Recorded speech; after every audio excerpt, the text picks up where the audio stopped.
الرحمن الرحیم۔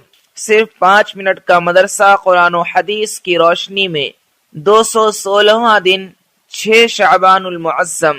نمبر 1، اسلامی تاریخ۔ حضرت امیر معاویہ رضی اللہ عنہ کی خلافت و حکومت۔ حضرت امیر معاویہ رضی اللہ عنہ سے حضرت حسن رضی اللہ عنہ نے صلح کر کے سن 41 ہجری میں خلافت آپ کے سپرد کر دی، اور حضرت حسن رضی اللہ عنہ کے لیے 10 لاکھ درہم سالانہ وظیفہ مقرر کر دیا۔ اس سال کو تاریخ عرب میں عام الجمعہ کا نام دیا گیا ہے۔ جہاد کا سلسلہ اثر نو جاری کرنے کے لیے لشکر کو 2 حصوں میں تقسیم کر دیا۔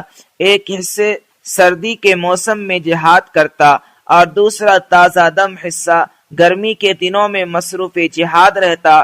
آپ نے رومیوں سے 16 جنگیں لڑی اور لشکر کو وصیت فرماتے کہ روم کا گلا گھونٹ دو۔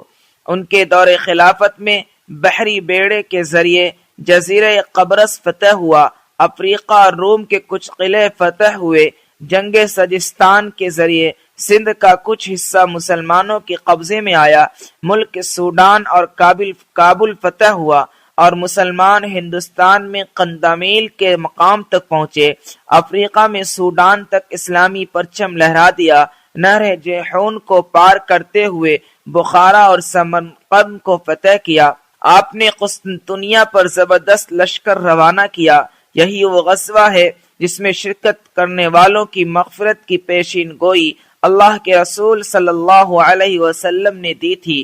حضرت امیر معاویہ رضی اللہ عنہ نے ایک کامیاب حکمراں کی حیثیت سے بحری فوج تیار کی، مصر و شام کے ساحلی علاقوں میں جہاز سازی کے کارخانے قائم کیے، 1700 جنگی جہاز رومیوں کا مقابلہ کرنے کے لیے تیار کرائے۔ اس کے علاوہ اور بہت سارے کارنامے انجام دیے جو تاریخ کے صفحات میں موجود ہیں۔ نمبر 2، حضور صلی اللہ علیہ وسلم کا معجزہ۔ اس امت کے بارے میں پیشین گوئی۔ رسول اللہ صلی اللہ علیہ وسلم نے فرمایا، تم لوگ ہو بہو ان لوگوں کے طریقوں کی پیروی کرو گے جو تم سے پہلے گزرے ہیں، یہاں تک کہ اگر وہ ایک جنگلی جانور سوسمار کے سوراخ میں گھسے ہوں گے تو تم بھی اس میں گھس جاؤ گے۔ لوگوں نے عرض کیا، یا رسول اللہ، پہلے آدمیوں سے یہود و نصارہ مراد ہیں؟ رسول اللہ صلی اللہ علیہ وسلم نے فرمایا، اور کون؟ خلاصہ، آج ہم لوگ یہود و نصارہ کی کتنی پیروی کر رہے ہیں یہ کسی کو بتلانے کی ضرورت نہیں، امت کے احوال سے بالکل ظاہر ہے۔ نمبر 3، ایک فرض کے بارے میں۔ اللہ ہی مدد کرنے والے ہیں۔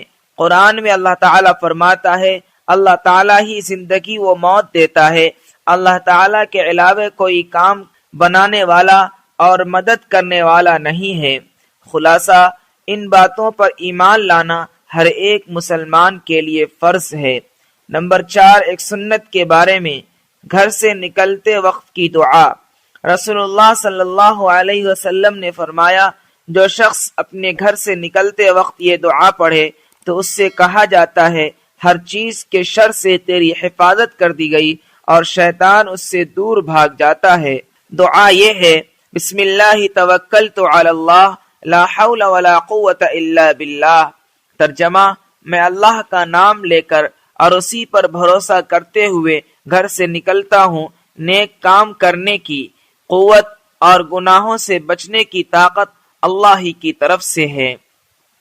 نمبر 5، ایک اہم عمل کی فضیلت۔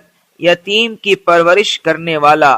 رسول اللہ صلی اللہ علیہ وسلم نے فرمایا، میں اور یتیم کی پرورش کرنے والا جنت میں اس طرح ہوں گے۔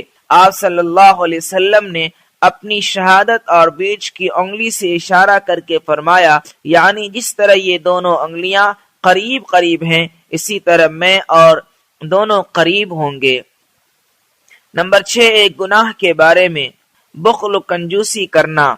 قرآن میں اللہ تعالیٰ فرماتا ہے، جو لوگ خود بھی کنجوسی کرتے ہیں اور دوسروں کو بھی کنجوسی کرنا سکھاتے ہیں اور جو کچھ اللہ تعالیٰ نے اپنے فضل سے ان کو دیا ہے اس کو چھپاتے ہیں، اور ہم نے ایسے نافرمانوں کے لیے ذلیل کرنے والا عذاب تیار کر رکھا ہے۔ نمبر 7، دنیا کے بارے میں۔ دنیا کی چیزیں یہیں رہ جائیں گی۔ قرآن میں اللہ تعالیٰ فرماتا ہے دنیا کی یہ ساری چیزیں دنیاوی زندگی میں ہی برتنے کے لیے ہیں، آخرت میں یہ سب کام نہیں آئے گا، اور آخرت کی جو نعمتیں آپ کے رب کے پاس ہیں وہ پرہیزگاروں یعنی دین پر چلنے والوں کے ساتھ خاص ہیں۔